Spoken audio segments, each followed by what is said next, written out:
Chapter 11. Peace. Sweet Celestia, she's drunk.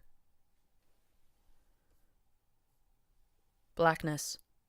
Unending. Absolute. Unyielding. And then there was light. I found myself lying naked on a strange mattress in a strange room, a dingy and cramped room that smelled of wax and hay. "Easy," said a male next to me on the bed. "Don't panic."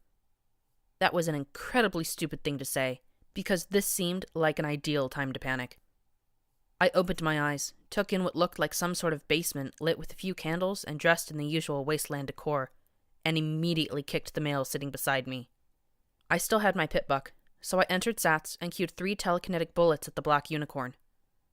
Maybe it was all the sickness, injury, and disappointment I'd suffered, but for some reason, I hesitated, and used that moment of frozen time to get a good look at my captor. I didn't know exactly what to expect. Ravenous raider? Blistered and bloaty bounty hunter? Downgraded deus? Okay, definitely not the last one. He looked, in fact, quite ordinary. His black coat sported numerous thin scars all along his body.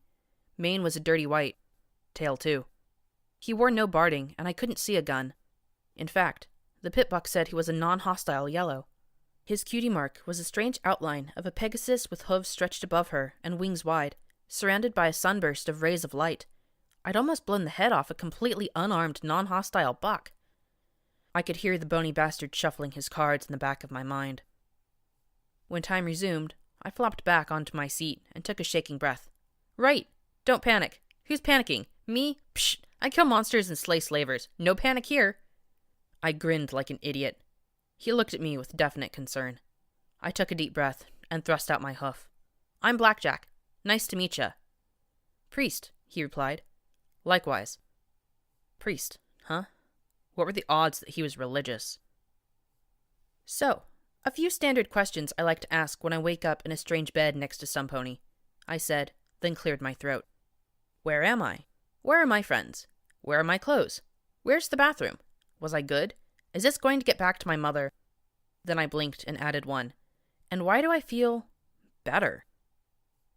I still felt on the battered and bruised side of life, but the Celestia fucked my spine with a power drill pain was gone. To my relief, he smiled. Maybe not laughed, but smiled. If I ran into another stoic buck, I was going to shoot him on principle. Maybe not kill him, but he was getting shot.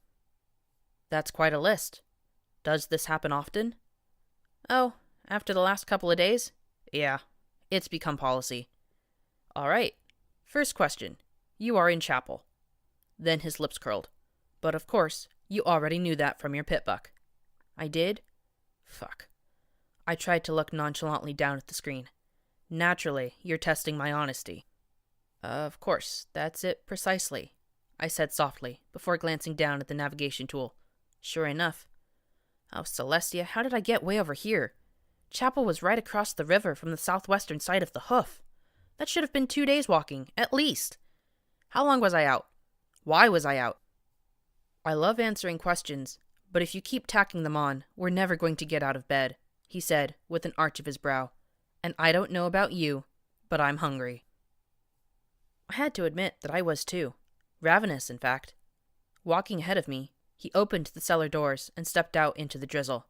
Did it ever stop raining in Huffington?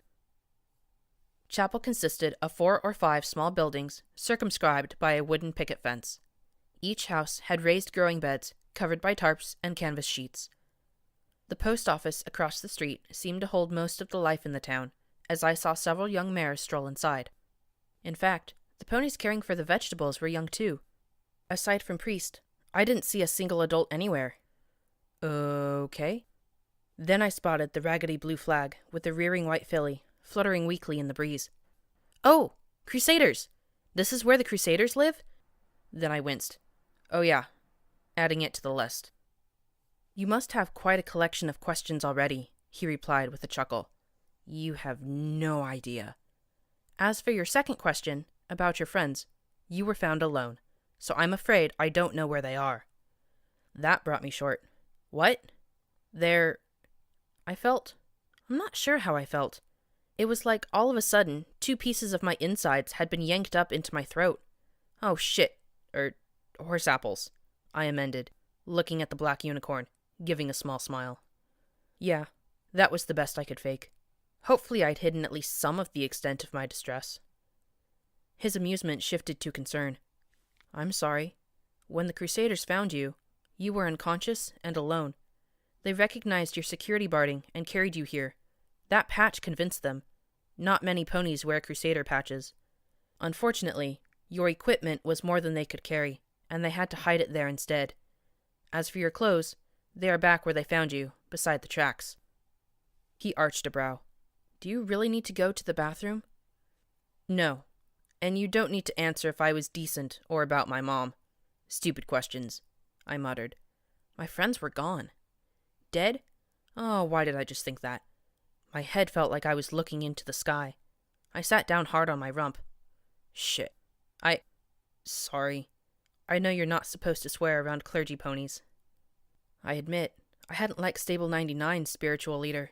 She went around killing fun faster than the security ponies did, but I respected her. It wasn't easy, addressing the worries of a few hundred neurotic mares. Glory was she was starting to talk to me, opening up. I didn't feel like crying. I didn't feel angry. There was just this hole where she'd been that was now filled with a great unknown. She told me about her teacher, and her ideas about what causes raiders. And there was more. Priest just gave an understanding smile as he waited. And P-21? I'd called him insane. I'd said he was a murderer for setting up the execution of the mine boss. He'd been mad. Angry. I'd hurt him, and I don't think I apologized. And then there was Sakashi and her child. I've got to find them. I have to. What happened? I asked, as I stood, looking at him. The Crusaders found you by some train tracks to the north. You were alone with your belongings scattered. I noted your injuries, but I suspected the culprit was this. He tugged a ragged plastic baggie from his saddlebags with his mouth. A memory orb glowed softly within. I reached out with my magic, but he tugged the bag back and muttered, "Don't," around the mouthful. He dropped it at his hooves. It's trapped. How do you trap a memory orb? Carefully. When the war was at its peak, memories could no longer be left accessible to any unicorn that happened to cross them. Zebras had unicorn sympathizers.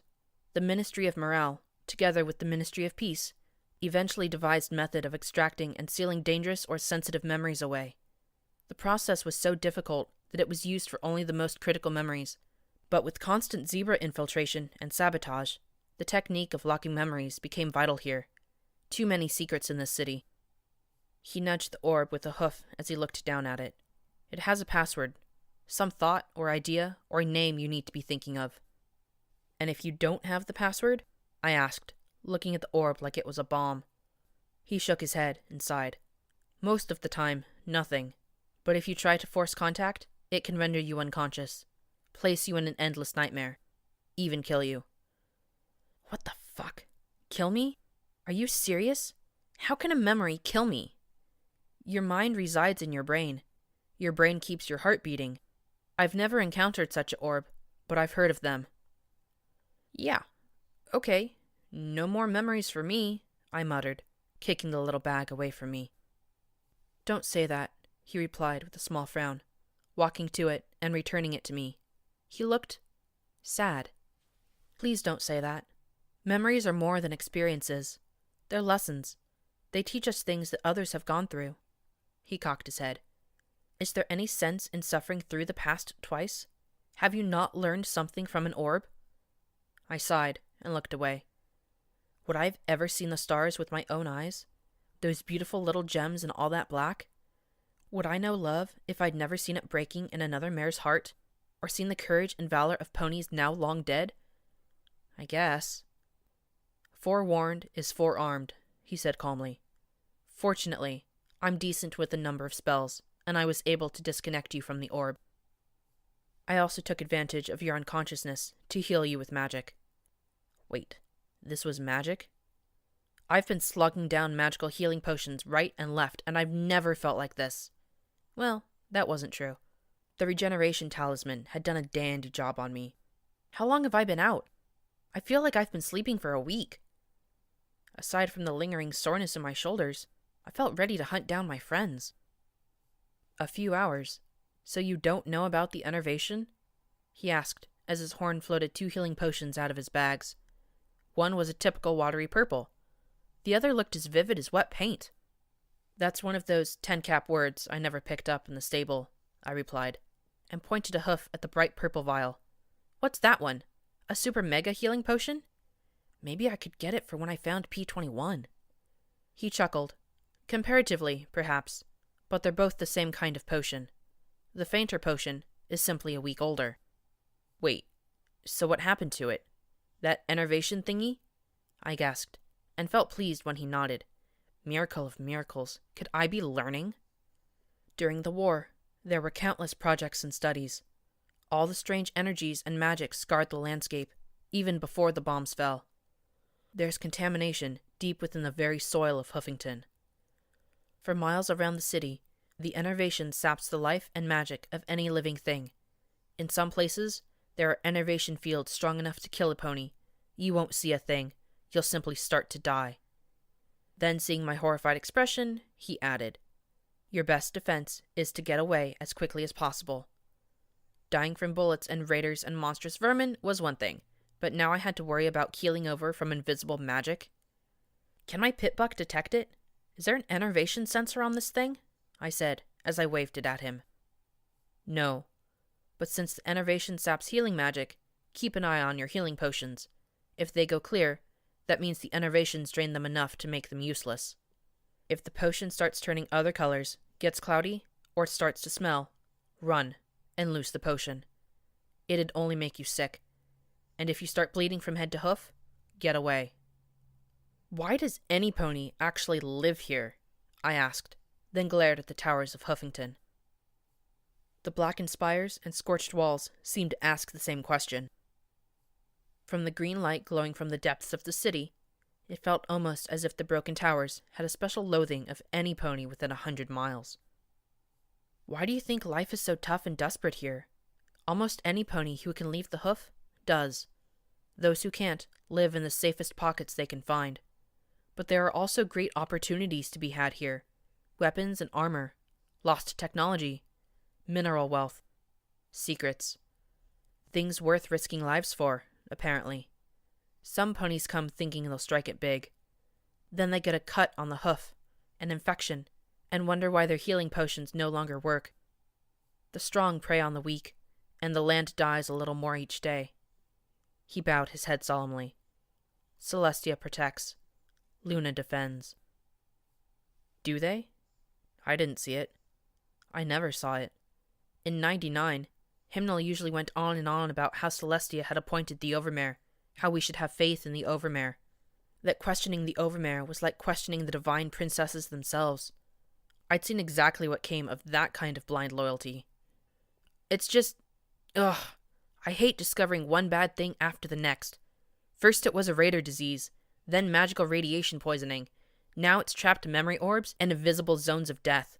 Huffington needs an instruction guide for idiots like me, with big print and bright colorful pictures. I stomped my hooves hard, and then noticed his smile. What? Why didn't I have this a week ago? I muttered, as I lay on a mattress on the floor of the post office. In front of me was an open copy of The Wasteland Survival Guide, Huffington Edition. Dangers of scavenging. What's that beeping noise? Robots and you. The who's who of the hoof. Information that would have come in so handy over the last few days lay right before my eyes. This should be stapled outside every stable for any hornhead that goes racing out into the wasteland. While I did want to track down P21, Glory, and Sakashi, Priest had pointed out that my friends knew I was coming in this direction. Chapel being the only community near the rail line, it was a good bet that they'd come here if they could. If we were all wandering around looking for each other, we might never find one another. As I'd read the book, I told him what I could. He'd proven a wonderful listener and conversationalist as I'd outlined my last few days to him. An inner voice, sounding very much like P21, muttered that he was probably a full-fondling cannibal who sacrificed ponies to his idols of Celestia and Luna. It seemed impossible that the wasteland would allow some pony nice to exist. The Crusaders had proven to be quite curious about me. Why was I lying beside the tracks? Was I a super mutant raider bandit wasteland walker who could shoot death beams from my glowing eyes? Where was I from? Sugar apple bombs or sugar carrot cakes? Which side was I on? Dolls or Colts and robbers? Did I lose my mama too? More than 20 foals were at the post office, which had been made part rec room and part hotel. Toys scavenged or manufactured by the young ponies lay everywhere. It was a bit of a trick not to slip and bust a leg. Would you have taken the time to read it? He asked with a chuckle. As I recall, you had a horse of the apocalypse after you at the time. I don't think I'd stop and grab a book with Deus Ex after me. I glanced at him curiously. You know about Deus? Most ponies know of Deus Ex Machina. The name's zebra speak for God of the Machine. And yes, he gave it to himself. He's been around the hoof. The black unicorn frowned a moment in consideration before continuing. For as long as I can remember. He's the Reaper's Reaper, the Raider God, number 2 in the arena behind Big Daddy Reaper. I'd found the section on Big Daddy Reaper and the arena. The old photograph of the Huffington Sports Arena dominated most of the article. Reapers, your best friend, or else. You see that pony? Not the one foaming at the mouth. That's a raider. Not the one with the nice explosive collars. That's a slaver. Not the one taking all your stuff. That's a bandit. No, that pony. The pony that's so badass over the top amazing looking that you are sure he's going to kill you with a glare. That's a Reaper. Reapers have been in Huffington since before there was a wasteland. The stadium was home to the Huffington Reapers, and that's where Big Daddy took the name from. What kind of ponies are Reapers? Well, before the bombs, the Huffington Reapers hoofball team claimed the records for most consecutive injuries, fouls, and penalties in the EHL, and they were proud of it. That's not to say Reapers kill every pony on sight, but they are very good at it. The only ways to become a Reaper are to kill a Reaper in one-on-one combat, or to win against dozens of wannabes at a tryout. So whatever Reaper you're meeting is probably more badass than the Reaper they replaced. That means they're almost certainly tougher than you. In their odd way, Reapers are celebrities around Huffington. Lots of ponies have a favorite, like Deus, Rampage, or Psycho Shy, and discussions of their various fights can usually be found across Huffington. Reaper matches are one of the few forms of entertainment Huffingtonites actually get to enjoy. So if you meet Mr. Reaper Pony, be polite. Do what he asks. Pray that he's gentle. Because if you cross a Reaper, you have just invited an entire world of hurt on yourself. I was about to ask if shooting a Reaper with ceiling-mounted artillery counted as crossing when a light pink filly, no, make that a colt, approached us. Excuse me, Priesty, but there are pilgrims coming to the chapel. His cutie mark was making me thirsty. Priest looked solemn at the news. How many, Sparkle Cola? 3. None our age, the colt replied. Thanks, Celestia, for small favors, he said, as he rose to his hooves with a deep sigh. He smiled at me. Sorry, I really should see to them. Is anything the matter? Can I help? I asked as I sat up. His smile was tinged with sadness. You did, just by asking. But no, this is my burden to bear. You should go on reading. The more you know, the better prepared you are. He walked out, his head hanging slightly. Shouldn't he be glad to have pilgrims? I mean, that's a good thing, right? I asked Sparkle Cola, but the colt with the poofy soda brown mane gave me the stable ponies ask stupid questions look and returned to his friends. I sighed, looking down at the book. Quickly, I started to flip through the wrinkled pages, trying to find... There it was. Chapel, a small community located on the Philadelphia Turnpike outside the core, noted as a place for troubled ponies to find peace. Home of Huffington's Crusaders. See page 56. I flipped to the cover, looking at the author's name below the pony skull picture. Thanks, Ditsy-Doo, I muttered sourly, then blinked. On the wall was a faded poster, intact only because of the glass pane covering it. A gray mare with a yellow, wall-eyed expression goggled at me with a stack of envelopes in her mouth. The caption beneath read, Sign up with the Equestrian Mail Service. Ditzy-Doo needs your help. I couldn't help but find the Pegasus with bubbles on her butt as incredibly cute. It had to be a coincidence. Ponies didn't live for 2 centuries in the wasteland. Not without becoming monsters. It was impossible. I opened the book again and started looking through the early pages. There was a short section near the front on Other Famous Wasteland Locations, with a few paragraphs of text for each entry, and the advice to get a non-Huffington edition copy of the guide if you were planning to leave the city. Most of it I skimmed over, but the entry for Canterlot caught my eye. Once the capital of Equestria, Canterlot and the surrounding area should now be avoided by every pony who isn't a Canterlot ghoul and doesn't have a really good reason to be there. The city wasn't hit by any balefire, but that's where the good news ends.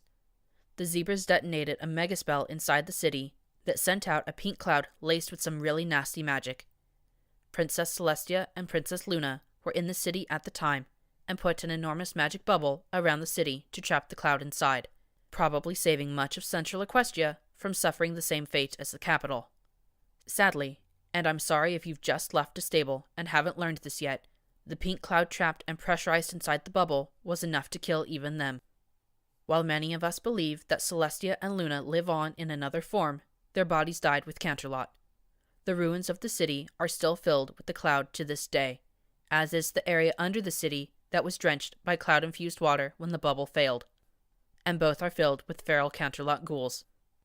If you've never fought a Canterlot ghoul before, try to keep it that way. They're extremely hard to kill and very dangerous.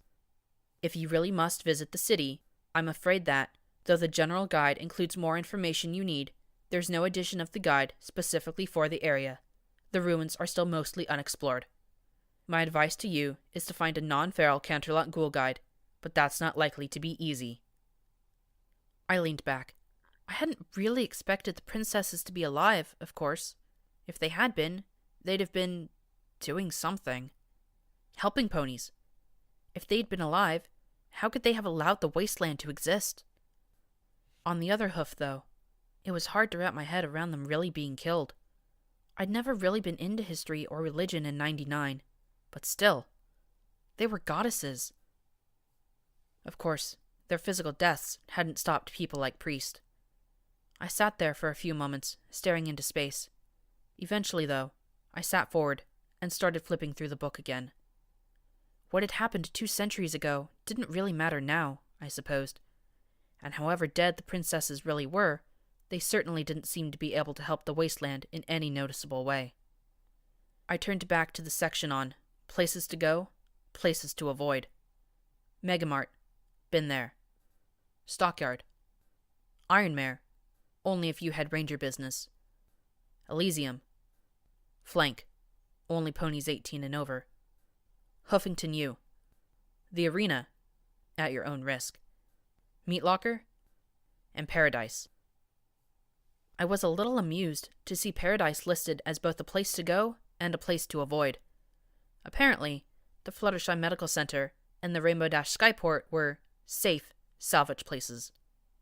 Most of the places to avoid had vague names and not much else. A few I knew. Pony Joe's. Any Pony Joe's, apparently. Raiders seemed drawn to them. Brimstone's Fall was there too. I wondered if someday it'd pop over to the places to go side. I really hoped so. No Pony's Land. Boneyard had a high feral ghoul warning. If I'd read this long ago, would Scoodle still be alive? Because I would have believed a book more than her? There were other places, though, that were little more than a list of names to me. Boom Inc. Refinery. Black Pony Mountain. The Luna Space Center and Museum. The Huffington Dams. And Robronco HQ. Just to name a few. What surprised me the most, though, was the section marked The Core. So you want to go to the core?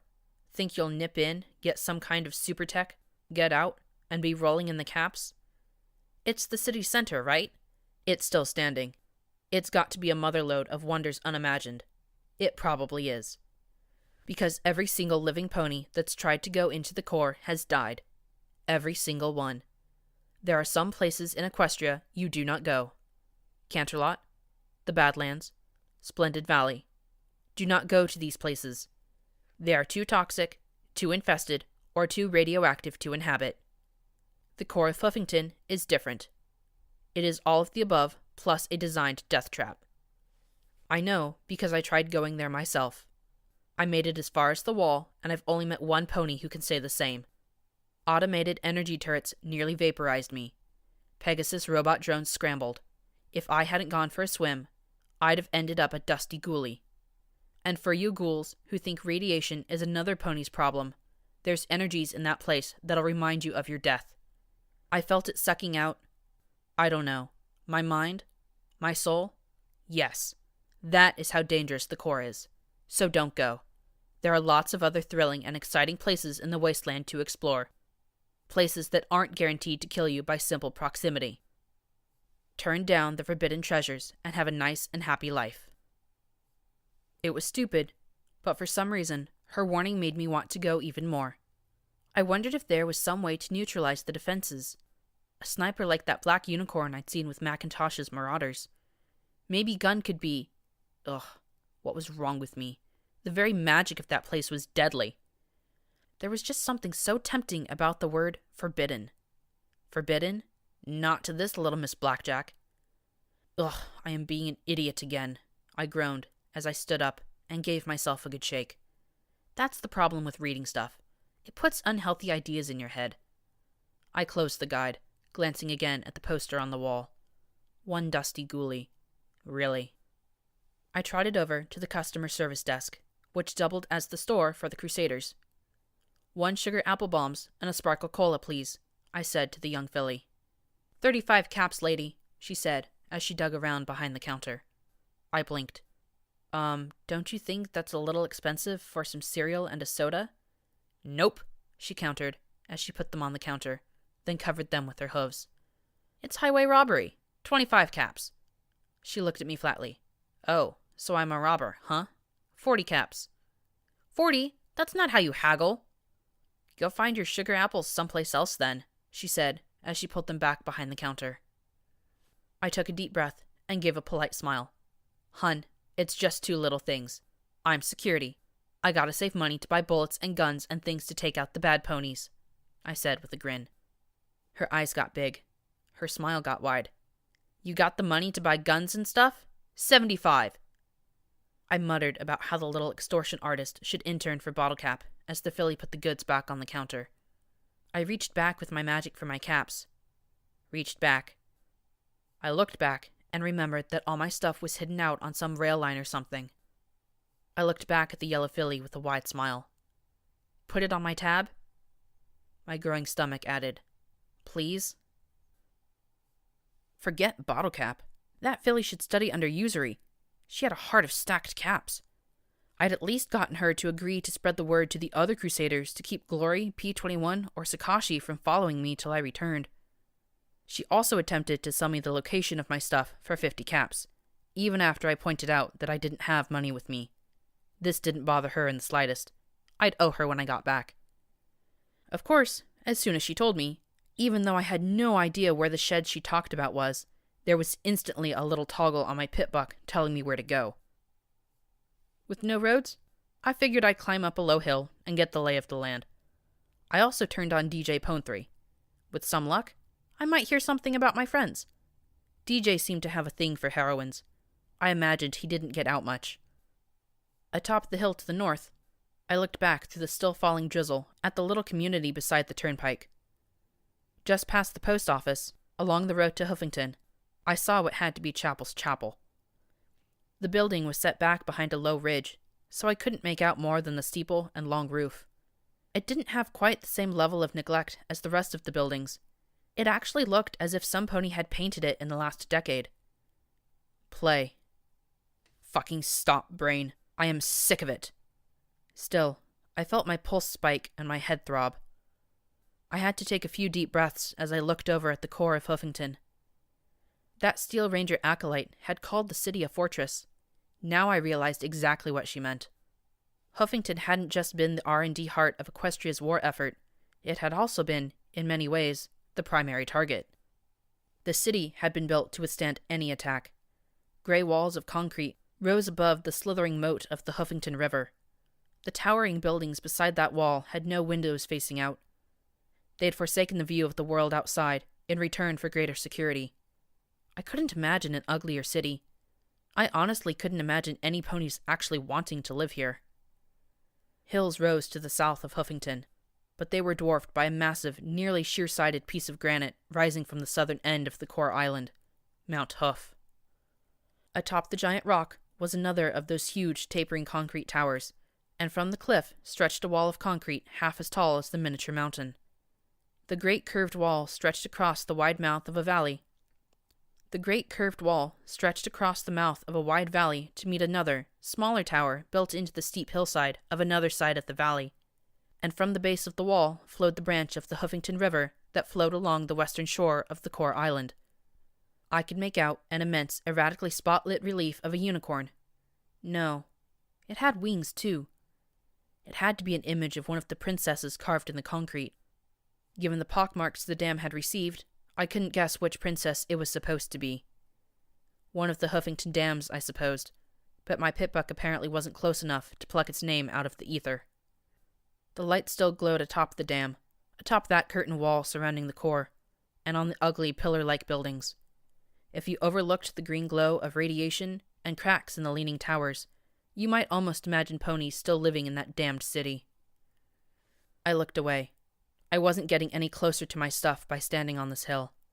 It was getting dark, but with my eyes, that didn't mean much.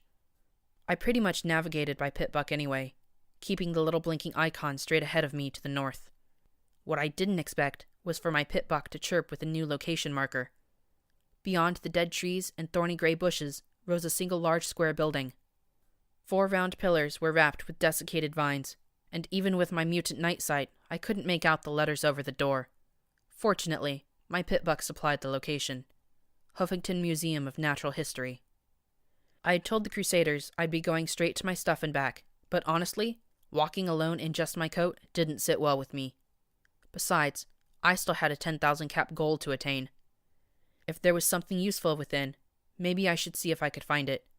The front doors were reinforced, and from the scorch marks, it looked as if some pony had tried to blast their way in. Well, so much for that idea. I picked my way around the corner, saw a clear path north past the building, and turned my mind back to retrieving my stuff. As I passed the next corner, though, I happened to glance at the back wall of the building. There was a concrete loading dock in the back, the remains of a wagon full of decaying boxes still sitting there partially unloaded. Or loaded? I couldn't tell. Apart from that, rusty tin cans and scrap metal were all that remained on the concrete pad. And bones, of course. It wasn't the wasteland without bones. I walked up to the loading dock door, where another unicorn skeleton huddled against the metal. There was a tiny cardboard box in its hoof. I lifted it and gave a shake, looking at the 2 slightly rusted bobby pins. I looked at the scratched-up lock. P-21 had explained the procedure of picking a lock to me. He'd even demonstrated once or twice. I didn't have a screwdriver, but maybe magic would do. I smiled as I recalled his calm, serious voice. It's half feeling and half listening. You find the right angle, tap it against the pins just so, and twist. I'd gone through 5 of his bobby pins before he'd taken over and opened the medical box. Now, I just had 2. Half feeling, half listening. I tapped and scraped, listening to the tiny ticks of the pins inside the lock. My horn glowed as I rotated the lock, then felt it jam. A moment later, the bobby pin snapped in 2. I sighed, glaring at the lock. P-21 made this look so easy. I realized more and more how much I depended on him. I needed my friends. I moved the pin into a slightly shallower angle, and instead of twisting all at once, I stopped the instant I felt the lock struggle. Twist the pin a little more, rotate, and... I stared in amazement as the lock clicked. Hope for me after all, I said as I slipped inside. Though, given that I'm breaking and entering, or trespassing, I wonder if I'll have to bust myself, I muttered, and then I paused. In a glance back out across the dark lot at the weeds and sickly trees, I thought I saw... something. Was it? No, that was crazy. I glanced through my EFS. Yellow bar? I slowly took a step forward, then another. My amber eyes pierced the darkness to make out a vaguely pony-shaped object. A horn? Wings? No way, I whispered. Then, with a flash, it disappeared. I stood there for the longest time, just wondering what it was I'd seen, because I knew I couldn't have just seen Princess Luna. Could I? I thumped my temples and closed my eyes. No, it wasn't possible. They couldn't still be around, and if they were, they wouldn't be playing peekaboo with the security mare out for a midnight stroll. They'd be fixing things. I sighed, looking at where it had vanished. Just don't think about it, Blackjack. Suiting the action to the word and putting it out of my mind, I slipped into the storeroom in the back of the museum. There were tons of boxes, but nothing that looked as if I could really count it as valuable. Though, I looked closer. Yes, bullet holes. What were bullet holes doing inside a closed-up museum? I couldn't smell any cordite, so I guessed these weren't a recent addition. So what was with all the red bars on my EFS? One of the skeletons wore workers' coveralls. I carefully removed the bones and wiggled into the clothing. Pockets. Pockets were good. Guns would be better. Few things were better than guns. Oh, healing potions. And sugar apple bombs. Personally, I doubted I'd find any of them here. After all, what did they keep in museums besides crates and crates of boring? More bones. Bullet casings. Small caliber automatics. Small machine guns? Old, though, and covered with dust. I checked the bones for signs of bullet impacts. Yes, some pony had shot these workers a long time back. Great. Security arriving 200 years after a multiple murder. Speaking of murder, it looked like Softheart had finally caught her mare. MOM victorious. 4-year murder spree comes to an end, was the headline of a paper beside one of the bodies. The Ministry of Morale reports that the notorious murderer, known as the Angel of Death, has been apprehended by MOM officers. The Angel of Death is believed responsible for over 20 full slayings over the last 4 years, with many cases unaccounted for. While her identity has not been released, Ministry officials have declared that she's an evil, wicked, no good, very bad pony, and we're going to make sure that she can't do it anymore. Huh. Who would have thought that the Ministry of Morale had cops? I thought they only threw parties. The success came at a terrible price, however, as Officer Softheart was critically injured in the arrest. Ministry of Peace officials refused to disclose her location. The Angel's first victim was... Suddenly, I noticed one red bar moving back and forth much faster than the others. I straightened, wondering what it could be. Feral zombie children out for an outing? Killer security robots? A 2-century-old mummy glad to finally have some pony to eat? Bring it on! Then a particularly large bug scurried into view, waving its antenna at me. Ew, I said flatly, feeling slightly disappointed as I looked at the large bug and stamped my hoof hard. It gave a satisfying crunch. I was not going to angst or panic over squishing bugs. I found the break room and rummaged through things a little. Some pre-war bits earned me a sunrise sarsaparilla from the vending machine. I missed the carroty goodness of Sparkle Cola. And really, what was a little radiation?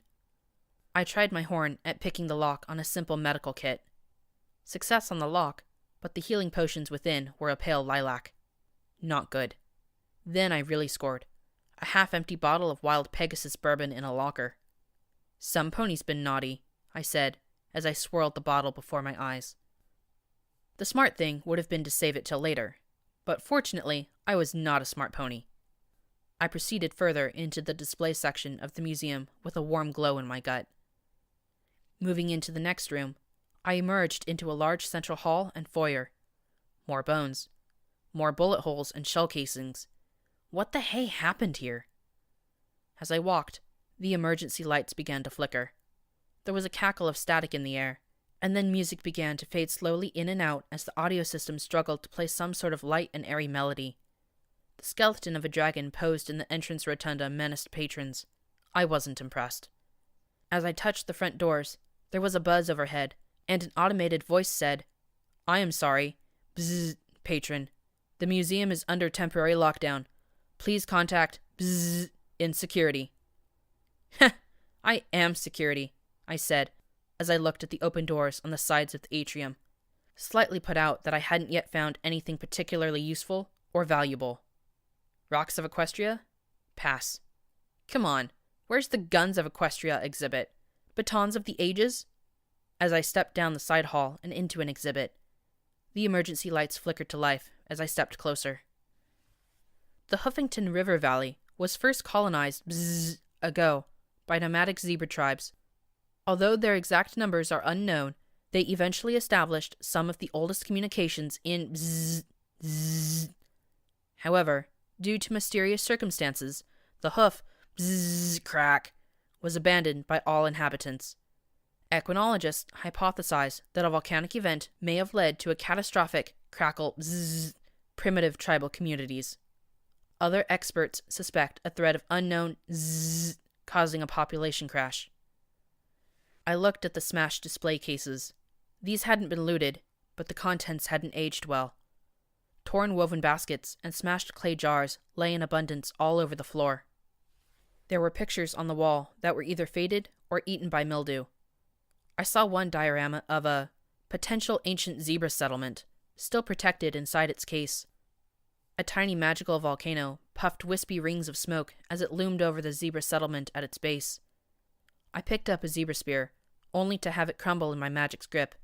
It was just a wooden replica. There was a picture of a zebra with red stripes being pelted with rocks and sticks, with a caption above, "Red stripes, the mark of shame." Moving into the next room, I was struck by the image of a white unicorn wearing leather barding and a metal helmet and levitating a brass spyglass before his face.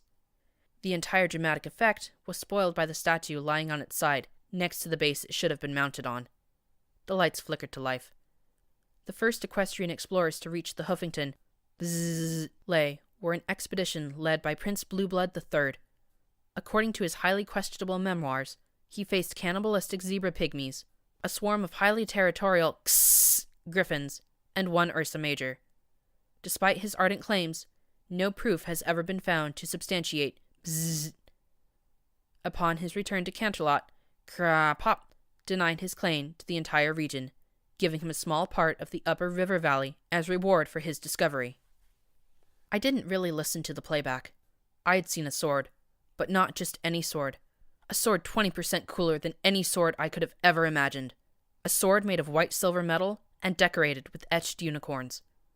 One look at it in its hanging case, and I knew that my self-defense concerns would soon be dealt with. I hammered the case with my hooves.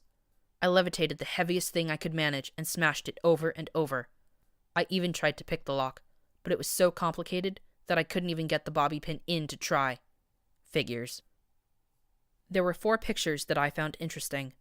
The display was titled, "How the Huffington Volcano Destroyed the Zebras."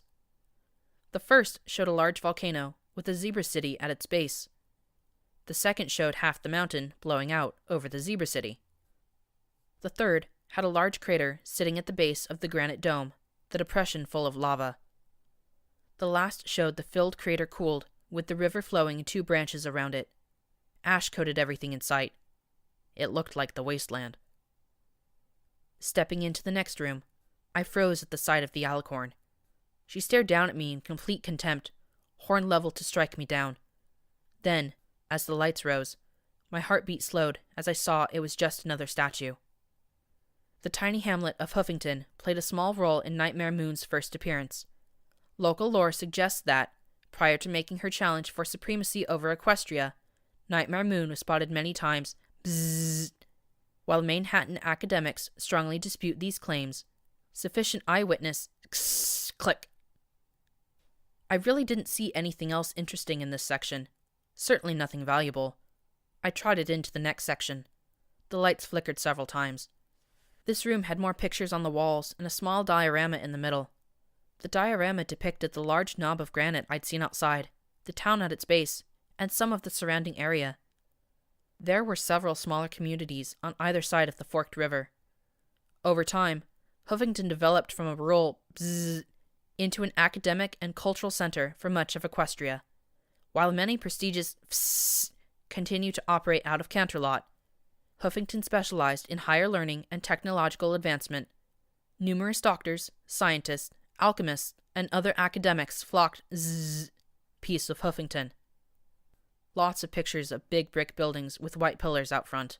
Yawn. Lots of eggheads. Got it. The next room certainly wasn't boring. It was made to look like it was on fire.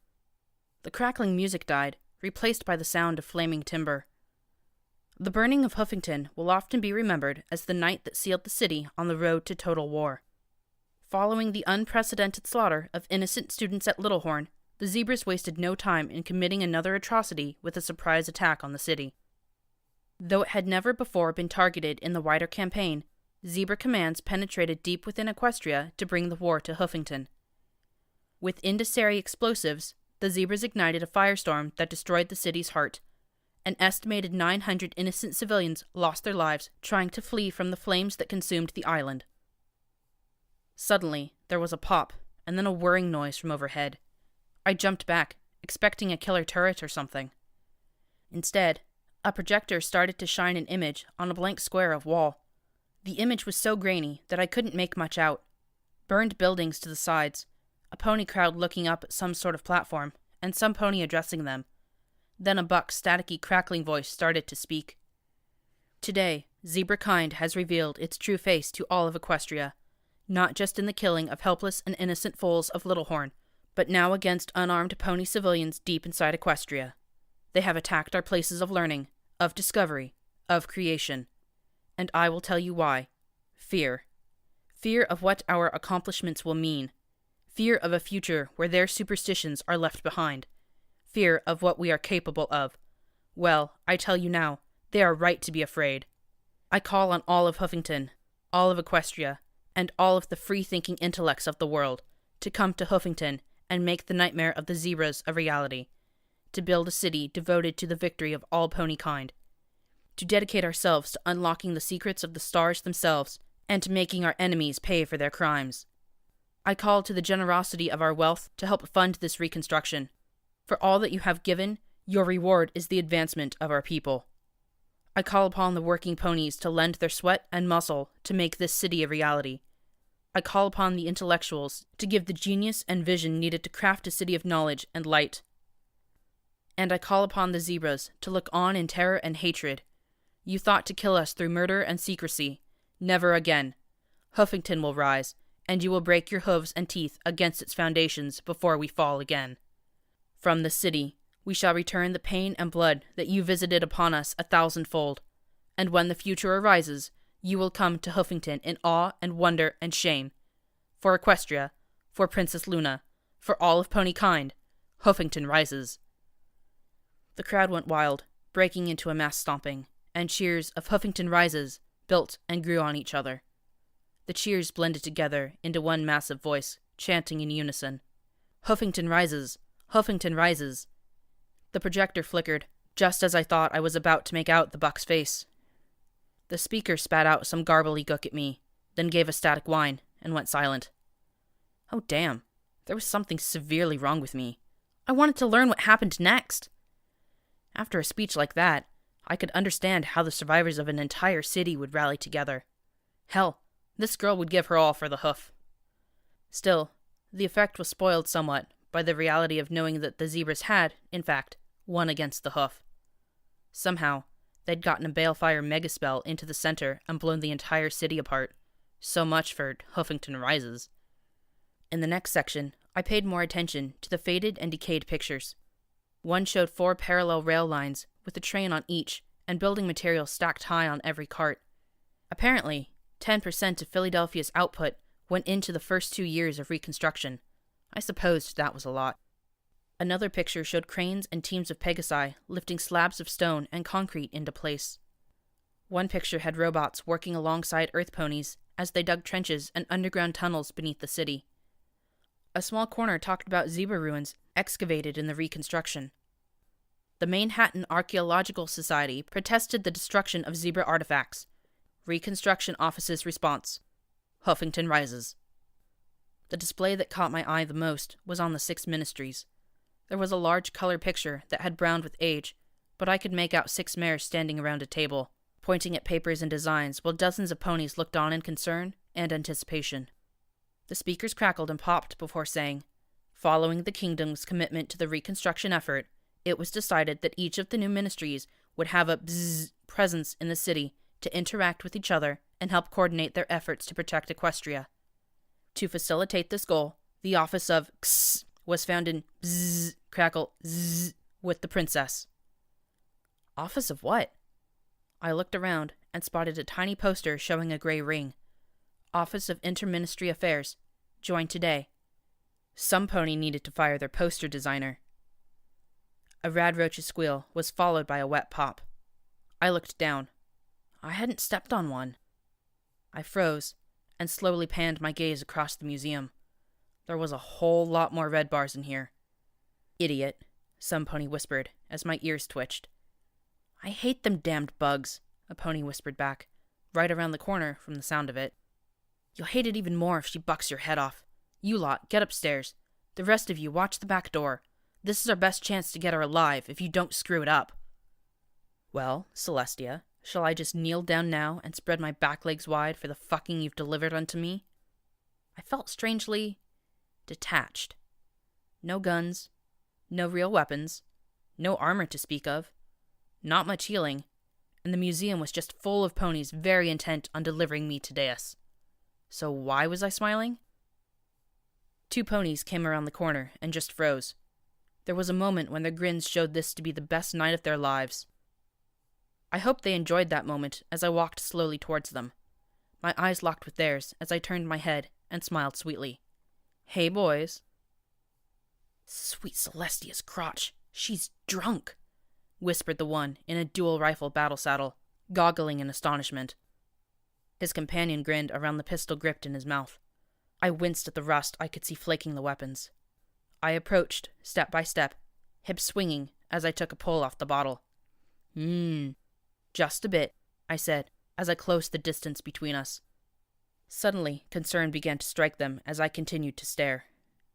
You stay back, the buck with the varmint rifles warned with a gulp. Aw, scared of a girl, I teased, as I felt my cheeks go all rosy. 1 sec, still got a little left, I said critically, as I swirled the bottle one more time and then poured the rest into my mouth. Now, you come along quietly. No fuss. Nice and easy, the blue battle-saddled buck said as he swallowed. You ain't got's a gun, so no point in making this hard. True. I don't have a gun, I said as I stood right before him, my lips curled in a happy little smile. And you do make a good point, I purred, as I stroked my hoof over his chest, making his eyelid twitch. But there's just one problem with that surrendering stuff, I sighed, with the bottle swaying beside me. Like you said, I'm just a little bit drunk. The bottle shattered as it smashed into the side of Pistol Boy's face, and I telekinetically drove every single shard as deep as I could, dragging the remains across his features and down across his throat, while my mouth opened wide and bit the bridle of the other pony's battle saddle, and I hooked my forehooves around the rifles. Then my horn glowed again as I lifted the dropped pistol. The blue buck opened his mouth wide to yell for help and received a mouthful of gun. I spat out his bridle. And now I got's a gun. And then I sent the back of his head across the room. You hear that? Some pony muttered. There were sounds of things getting noisy in some of the other display rooms. Hey, Joss? Haystack? You there? I rounded the corner back into the atrium and spotted a mare with a levitated sawed-off just 10 feet away from my doorway. 3 more stood further away. Nope, I replied, as I sent the remainder of the clip into her face. Releasing the pistol, I swept the double-barreled shotgun into my magical grip as I walked around the platform holding the posed dragon skeleton. Unfortunately, the other 3 further into the room were a bit outside blasty range. While whiskey mathematics might have made 2 shells equal 3 dead ponies, their return gunfire definitely skewed my inebriated calculations. The bullets did nothing to the dragon bones, but the wires holding them together were another story. They started to ping and snap as the bones swayed. The 3 ponies advanced, firing wildly as I hunkered down, the dragon bones above creaking ominously. I started to hum to myself as I looked at the skeleton and the 2 pipes holding its base. 12-gauge shots took care of those. I shoved the skeleton backwards and the wire snapped apart, bones cascading down over the 3. The gaping skull landed right on one's head, the impact snapping the widespread jaws shut. Before I knew it, I found myself singing a tune I'd heard the Pecos playing. Oh, they shoulda just sent the whiskey when they saw the trouble comin'. Oh, they shoulda just sent the whiskey, then they wouldn't be a-runnin'. Times are tough and things are bad, so why be dumb and risky? When you see the trouble come, you better just send the whiskey. One pony picked herself out of the jumbled bones and tried to bring her assault carbines to bear on me. I jumped onto the platform. She sprayed fire where I'd just stood, and I kicked 2 hooffuls of bones in her face. The flinch was all I needed as I jumped from the platform and onto her back, wrapping my hooves around her neck and smashing the butt of the sawed-off shotgun against her skull again and again. Eventually, something in her noggin snapped, or crunched, or something, and she went down in a twitching heap. Unfortunately, the third one pulled himself free and grabbed one of the bones in his teeth, charging me as I continued to shout the song. Now I hear wine is mighty fine, it makes you feel so frisky, but troubles come, so get her done, and don't forget the whiskey. He had a nice long bone in his mouth. I had pieces of a shotgun. This needed to be fixed. I grabbed a bone too, a much smaller one. He swung, but right now, I wasn't feeling too much pain from the impact as I rose up on my hind legs, hooked my hooves around the bone in his jaws, and pushed down as hard as I could. His eyes stared wide, neck straining back, as I brought my bone across his throat. My bone happened to be a 6-inch long dragon claw. The ponies upstairs were rushing down, shouting. I could run for cover. Instead, I raced up the stairs to meet them, yelling the song. Oh, you shoulda just sent the whiskey when you heard that trouble's comin'. Oh, you shoulda just sent the whiskey, then all this woulda been nothin'. I rammed my shoulder into the lead buck, shoving hard and pinning him between me and the boys behind him. My dragon claw plunged deep into his chest over and over again as he tried to duck his head, enough to blow my butt off with his mouth-held revolver. Unfortunately, I wasn't going to finish him in time, so I stopped pushing and ducked aside. The shoving bucks behind him sent him tumbling down the stairs in a heap. The nearest of his 2 friends lurched beside me. Our eyes met, and I was the one grinning as I ducked down underneath him. Icy hoofed and icy prance. My dragon claw swept before me, sending a horrified shriek echoing into the air. I then heaved my body upward, flipping him over the railing and down onto the mess of bones below. Darn, he was still squirming, clutching his groin and howling in pain as I grinned at the remaining buck right above me. He stood for 1 second, and then jumped over the rail after his friend. Even with his newly busted legs, he tried to stagger for the rear exit. He was unable to do this, as, in addition to his injured legs, that exit was now blocked by more ponies surging into the room below me. Take her alive, you idiots! She's worth more alive! Some pony wasn't up on the plot. Now vodka grows from winter snows that make you cold and shivery, but that icy bite just don't feel right, so best send me a whiskey. Fearless leader, calling for my capture, looked up just in time to break my fall. Unfortunately, while things under my hoof snapped nicely, the fall sent me staggering too. A unicorn swung her shotgun around towards my head. I responded by sending the dragon claw as deep into the barrel as I could. She fired, and the claw whizzed back inches from my head as the back of her shotgun exploded into her face. My telekinesis took her ruined shotgun, pulled it from her grip, and spun it around, smashing in the side of her head. Unfortunately, that still left 2 fully grown bucks, ramming into me with such force that I was slammed upright against the display case. Cut her fucking throat! Hurry! One yelled. But we got her! The other laughed. I grinned into the face of the smart pony. Then I looked at his friend with the nice knife that would have done wonders if he'd used it. My horn glowed, plucking the weapon deftly from its sheath and stabbing it into his neck over and over again. Oh, you shoulda just sent the whiskey when you knew that I was comin'. Oh, you shoulda just sent the whiskey, then you wouldn't get a thumpin'. Freak! He shouted as he leapt back, biting his battle saddle bit and bringing his rifles to bear. I cued sats, and my horn flared brightly as 3 telekinetic bullets slammed into his face. He staggered, blind as he fired wildly where I stood. Times are rough and things are bad, but don't you get sad and weepy. When you know that I'm a-comin', just send me your whiskey. I finished the song, cutting his throat with the bowie knife. feeling my heart pounding as I limped around the floor, stepping past the buck squirming and curled up, protecting his precious bits, or what was left of them anyway. I searched the bodies, and sweet Celestia suckle me, I found a second bottle of wild Pegasus. Levitating it, I walked to where Busted Legs and Nickel Jules squirmed in terror. I took a drink, and then sat beside them. "Sorry about that," I said, as I felt that wonderful burn all the way down. "Still got him?" I asked the buck, clutching himself with his hooves. The pair looked at me in horror. "Damn, that was low of me. Heat of the moment and all that," I said, as I floated the bottle to Busted Legs. He took a gulp as he shook. "Now, I know we all need caps really bad," I said, trying to be the voice of reason. I gave Nickel Jules 2 drinks. "But I need to live too. There's a whole heap of ponies that deserve my kind of trouble, and I'd rather you two not get in it." I passed Nickel Jules the few healing potions I had. "So I'd appreciate it if you could pass on to every pony you know that there's safer ways to get their caps and keep themselves intact." I offered them both another drink. "Yes, ma'am," Busted Legs muttered. Nickel Jules just whimpered. I don't think he wanted to check and see how bad his injury was. "Now sit tight," I said, as I went through to make sure I had all the guns, bullets, knives, ammunition, and dragon claw I could manage, as well as poking through the upstairs. I found a holotape recording and a terminal, but the latter defied me, and then locked me out. Damn it, terminals needed to be easier. I did find a medical brace in the security office, and helped splint one of Busted Legs, and I gave another healing potion to the other male. "Well, take care of yourselves," I said, rising with a groan. I hummed as I took what I'd salvaged from the bounty hunters and strolled towards the exit.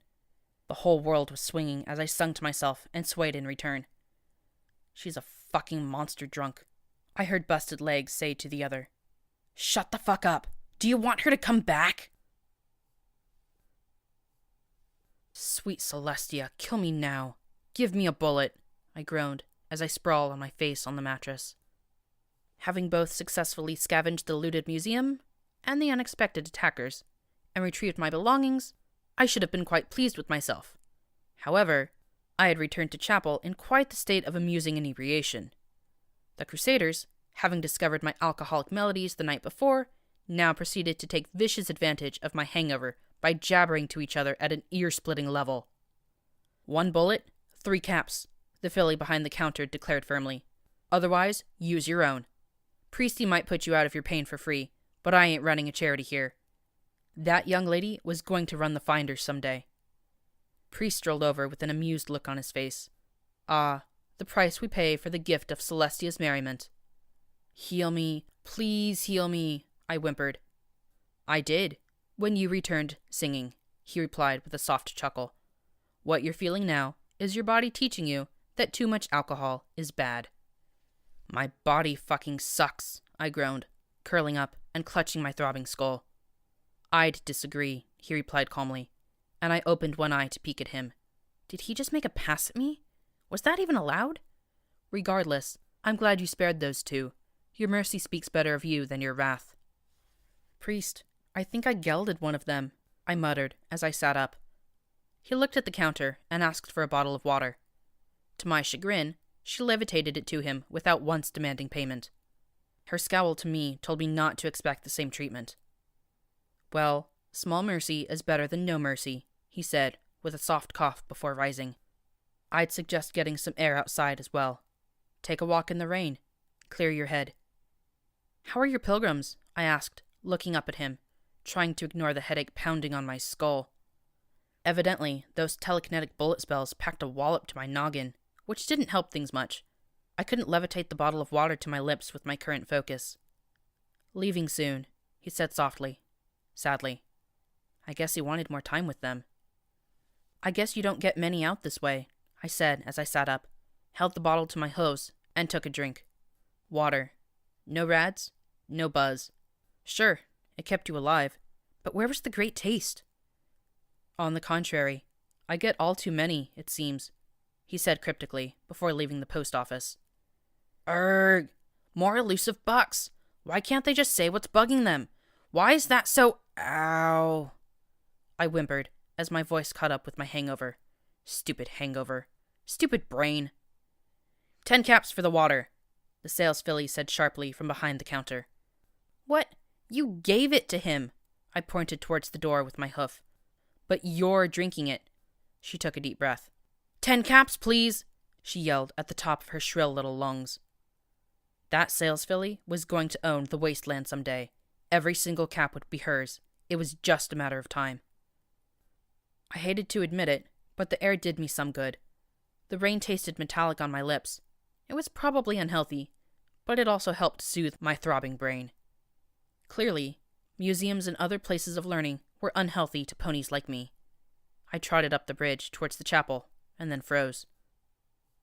That's a lot of headstones. Row upon row of marble knobs stuck out of the yellowed grass.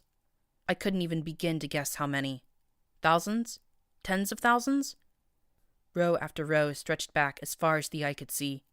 I couldn't even guess where the graveyard ended with all the long grass. This wasn't from the bomb. This was from 10 years of Hoofington being right in the zebra's crosshairs. I hesitated for a moment, then slowly walked across the field.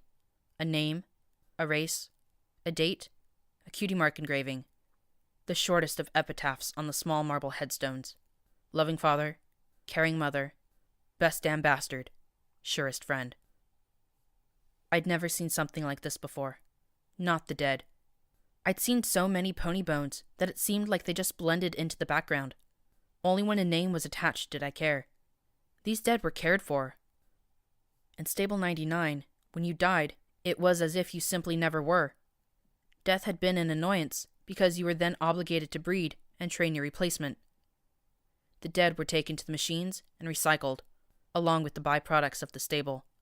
Recycled, reprocessed, mixed with vat-grown algae, yeast, and fungus, and made into chips. It wasn't cannibalism. There was nothing equine about your meal. We didn't eat leg of duct tape. It was just the way things were. You lived in Stable 99 till you didn't anymore, and didn't think about it. I read the epitaphs as I passed for as long as I could.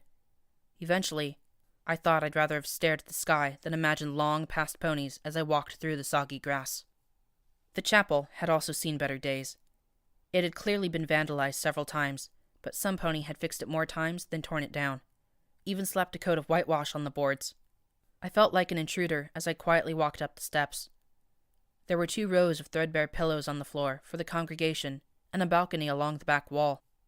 Most of the windows were boarded up, but some pony had taken the time and effort to restore one window with a design made of colored glass tiles. It depicted Celestia raising the sun, perfectly matching Priest's cutie mark. I turned and looked. Over the door, a similar window showed a calm and certain Luna. Something about the image was comforting. Painted on the walls were pictures of 6 mares, the ministry mares I'd seen at the museum. Time had done what it could to destroy the images, but some pony had painstakingly repaired them. I gazed at the image of Fluttershy, feeling the urge to hug some pony. Rainbow Dash looked like some pony I'd want to drink with. Applejack reminded me of Mom. Pinkie Pie seemed off. Rarity? Yeah. Somehow, a pony looking that good was simply wrong to me. And Twilight? I found myself thinking of P21. Priest was talking quietly to the 3 pilgrims. They looked horrid, emaciated, tired. One of them had a yellowing of her eyes and a twitch that convinced me she was on her way to becoming a raider, if Glory was right. Still, she wasn't trying to bite Priest's hoof off as he touched her brow gently. A few other ponies sat scattered on the pillows, looking more like locals. A gray mare reading a ratty magazine about the princesses. A pensive-looking filly gazing at that stained-glass image of Celestia. A large unicorn mare dressed head to hoof in black mourner's garb. She whispered prayers softly to herself as she rocked back and forth on her pillow. The 3 pilgrims stepped back away from Priest. They wept, yet they also appeared oddly happy. You can return if you want. There's no need to hurry, Priest told them in his collected voice. He was crying too. But why? He said he had plenty of pilgrims stopping by. I supposed each one was precious to him. No, it's time. Thank you. Celestia protects, the twitchy mare said quietly. And Luna defends, Priest said in a tone of finality, and the pilgrims began slowly walking out. You know, I said with a small smile. Last night, I was almost certain I saw Princess Luna. It was on my EFS and everything. Crazy, huh? I held the grin that he didn't share. No, you didn't see the princess. She's gone now. He spoke with an iron certainty as he looked up at the picture of Luna. Weird. I expected him to be more excited. Are you all right? I asked softly, once they'd left. No, but it's the price I pay for my virtue. Sometimes ponies just need a sympathetic ear and a kind word. I'd hoped to convince them to stay a few more days, but they arrived together, and they'll depart together. Clearly, he wasn't happy about that, but it seemed pretty intrusive, even for me. Your virtue? I asked him with a questioning cant of my head. That's just being nice, right? I suppose some might think of it that way, he said as he looked at the paintings on the wall. Forgive me if I sound a little preachy. It comes with the job. He took a deep breath. According to what I believe, all ponies possess a virtue. It's an aspect of themselves that is their most pure and honest self. It's what makes a pony good, an integrity that no pony can take from you. I swallowed, feeling oddly guilty. Well that's easy. My virtue is getting drunk and causing huge disasters. I tried to smile, but for some reason, my levity died as soon as the words left me. I mocked something clearly important to him. Strangely, it felt important to me as well. I'm sorry. He gave me a patient smile. Ponies who know their virtue can keep a sense of self. Have you met any ponies who seem together, even with the horrors that we all face? Bottlecap, Keystone, Bonesaw, and even Dusty Trail stood out in my mind. I have, I replied. Ponies who know their virtue and embrace it can last longer in the face of adversity. They have inner strength to support their flesh and blood. He bowed his head. Unfortunately, virtue is not enough. It needs something more. More? Great. Now I felt really lacking. Friendship. A virtue alone will inevitably erode. The wasteland will poison it, corrupt it into a dark reflection of itself. A virtue corrupted is a horrible thing, he said solemnly as he turned to look at me. Friendships that support and bolster the virtues of participants empower them against any challenge. Friends united in a common cause are stronger than anything the wasteland can throw at them. I remembered how I felt when I discovered I was alone. And what about friendship of ponies who don't know their virtue? They may remain together, but there will always be strain and struggle. I can't think of any friends lasting for long without knowing themselves. How can you be friends with a stranger? He said with a soft shrug. I could think of many things to describe myself, but none of them were particularly virtuous. I really doubted stupidity counted. What's your virtue? I asked softly. Only Celestia knows my true virtue, he said quietly, but from the look on his face, it would be all he'd answer. Maybe you didn't have to know. Maybe you could just live it. I looked back at the door behind me. I hope your pilgrims will be safe on their trip home. They're not going home, he replied softly. They're continuing their pilgrimage. Now I frowned. You mean to other chapels? To Celestia. I stared at him a moment, my eyes widening as they saw the sadness in his expression. How could you? I whispered, and then turned and raced out the door. I looked up the road, hoping to see some sign of them. That I was wrong. Instead, I looked towards Hoofington. There they were, just starting across the bridge towards the city. Wait! I yelled, running as fast as I could towards the trio. My heart thumped in my chest as busted asphalt crackled up under my hooves. My head be damned. I had to warn them, to stop them. Wait! Don't go that way! Stop! I screamed as my hoofs clattered on the bridge. The twitchy filly with the yellowing eyes stopped to look back at me. The other two just kept walking. Please, sweet Celestia, don't! I yelled. She was still smiling as the red beams lanced out from the top of the wall and swept through their bodies. Red energy swirled, consuming every inch of her being and turning it to ash. Celestia, damn them. Her smile was the last thing to disappear.